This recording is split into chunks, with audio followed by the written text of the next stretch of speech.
it's Liz from Mommy Loves Yarn, and thank you for joining me on this YouTube Live for Crochet World and Crochet Magazine. I have a few fun things to talk about today, and we're going to talk about all things crochet, which is always my favorite subject. Today I have the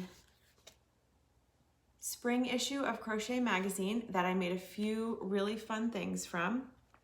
So we're going to talk about those. And I also have the February issue of Crochet World magazine, which I made some stuff from there too. So there's a ton of great patterns in both of these. So let me first show you what I made from Crochet World. And again, thank you guys for joining me. I'm Liz. I live here in Florida with my husband and my kids. I love to do crochet. I love to do tutorials, and I love to write patterns. If you are joining me today, go ahead and comment and let me know your name and let me know where you're from and whatever else you want to let me know, what you want to see, what you want to talk about, what you're working on. This is the Crochet World magazine Northwoods hat. So I really love that pattern. It was super simple to make. Here's my version. What do you guys think? Give me a thumbs up if you like it. Let me show you how it looks. It was so easy to make. I made this one in like a couple hours. It's like a little slouchy on the top. It was really great. I went to New York last week, so I was able to wear it there. It was a little bit cooler than here in Florida, but not much, to be honest, oddly. The pattern has a pom-pom, but I didn't have a pom-pom, and it looks just as cute without the pom-pom. So I also made something from this magazine, which I love, and it's this really cute skinny scarf right here. I'm gonna just take it so you can see it. What do you guys think about this? Let me know in the comments. Isn't this pretty? This was super easy, another easy and quick thing to make.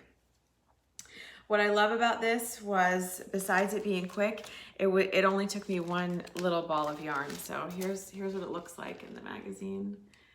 I really like it in the purple too. But the yellow I thought was really fun for summer. One ball of DK weight, I think it was DK weight or sport weight cotton yarn that I had with this. I have so much in my stash, and I have so many just like one ball of the same color because I just kept buying. When stuff was on sale, I would just buy like one ball in like every color that they had, which isn't really the greatest thing when you're trying to make a sweater, unless you want all striped sweaters. Yeah, but this was a really fun and quick, easy pattern. So check that out in Crochet Spring Magazine, Spring Issue, Crochet Magazine Spring Issue. The last thing I started working on from this one is this 9-patch throw, it's called. And this one's really pretty if you like to do afghans and blankets. It's this one here. I have a bigger picture of it. I think I marked it.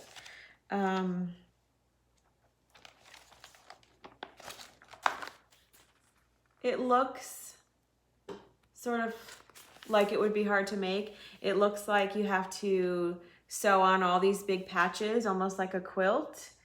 But you don't. It's all worked in back and forth rows, and I think that's really cool. I love this. I love that about this pattern, that it's kind of an illusion almost that you're sewing a bunch of pieces together, and you don't have to sew anything together in this pattern. You just do very easy, simple back and forth row repeat. That is one of those relaxing ones where you can watch TV and do it at the same time.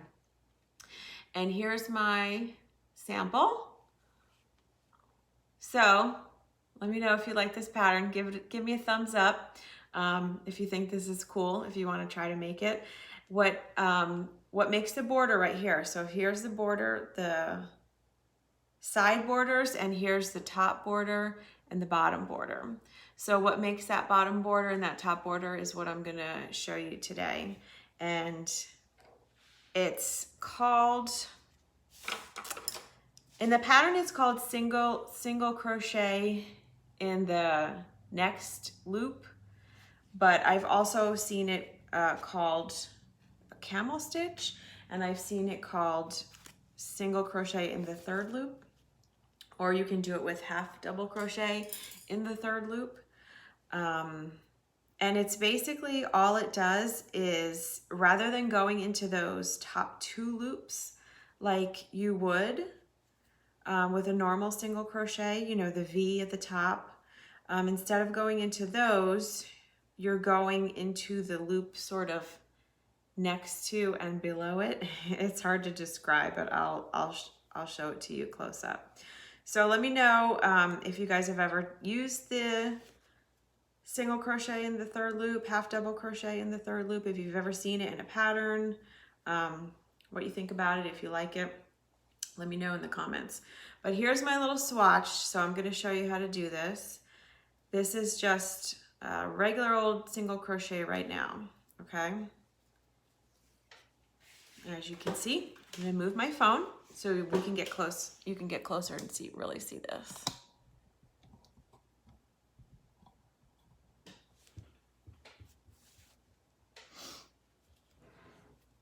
Okay. So you see that? That's your V. That's your normal V that you normally put your single crochet in. So for this stitch, there's the front of your work. You're going to sort of rotate it. The side that's facing you is where we're going to work into. So here's your, let me get it so you can really see.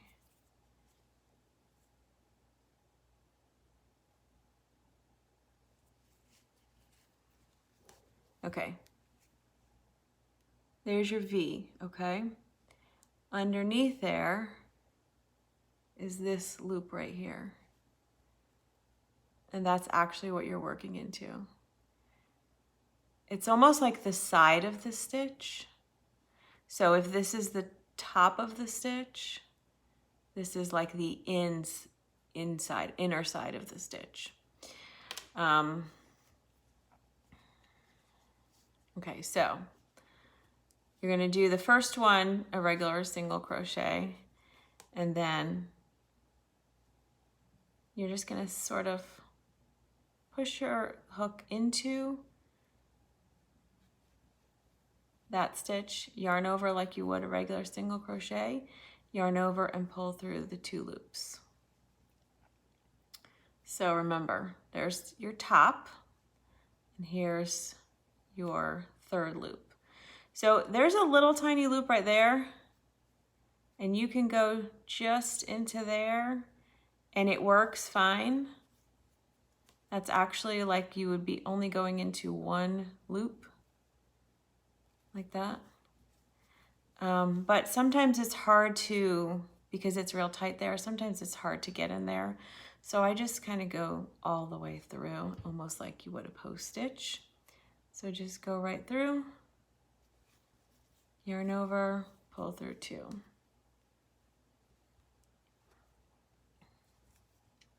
And this stitch is hard to show on camera because it's sort of on the inside of your work. So I have to, so it might look upside down. But if you're holding it like I'm holding it, you're almost working on the inside as opposed to working on the top like you always do. Okay, so go in and come back up like a post almost. Yarn over, pull through.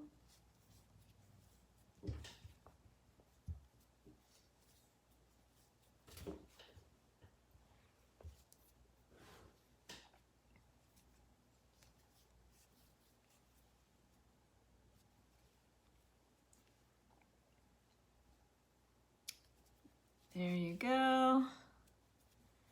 Yarn over in there, and then let me show you what's happening here. So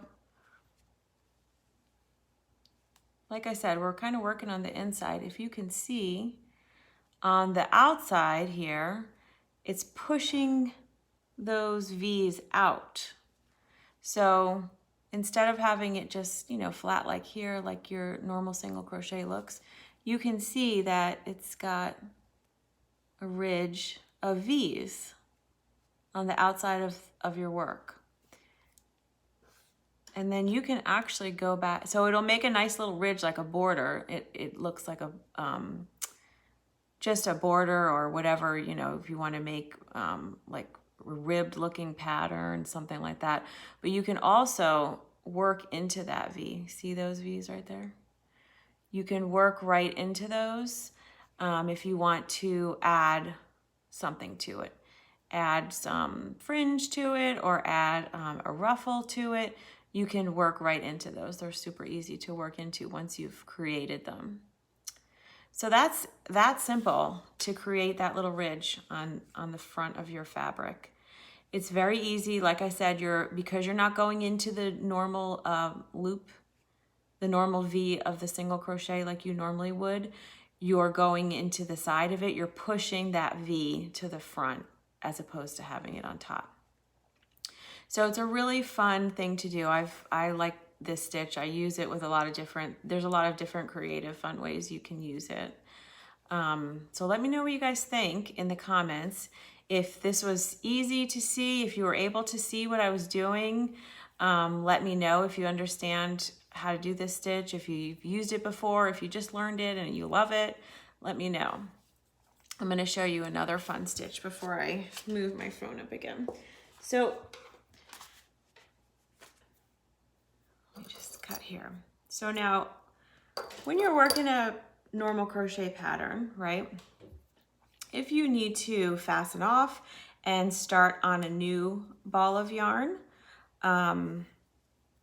normally the pattern will say slip stitch, chain up 1, or slip stitch, chain up 2, something like that. But if you need to join, if you want to join without doing the slip stitch and the chaining, like let's say we fastened off this side, right? Let's say I'm making a neck opening, okay? So I fastened off this side, I need to add another ball of yarn on that side. I'm gonna start out by putting a slip knot right on my hook, okay?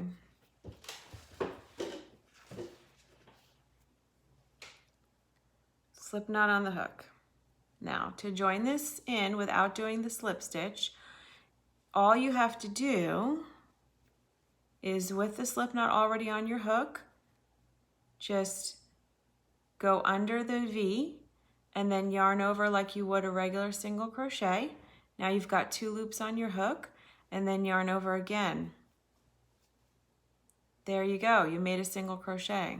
And then you can just single crochet all across. You don't have to, and see that?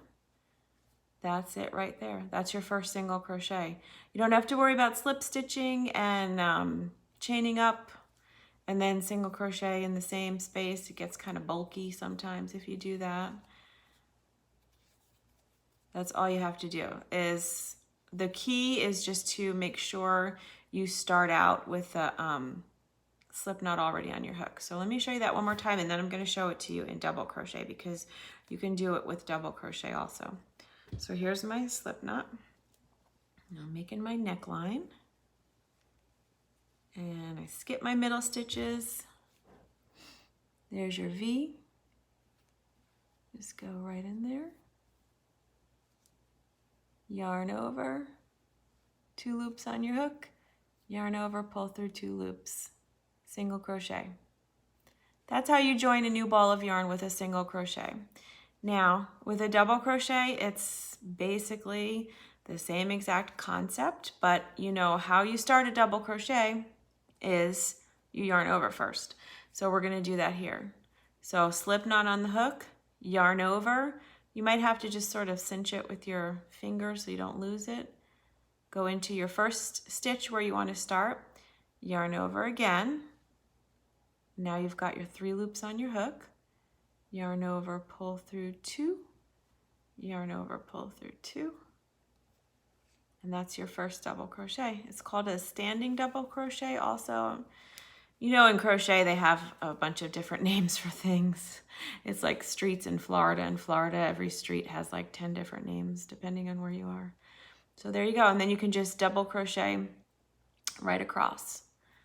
Let me show you that one more quick time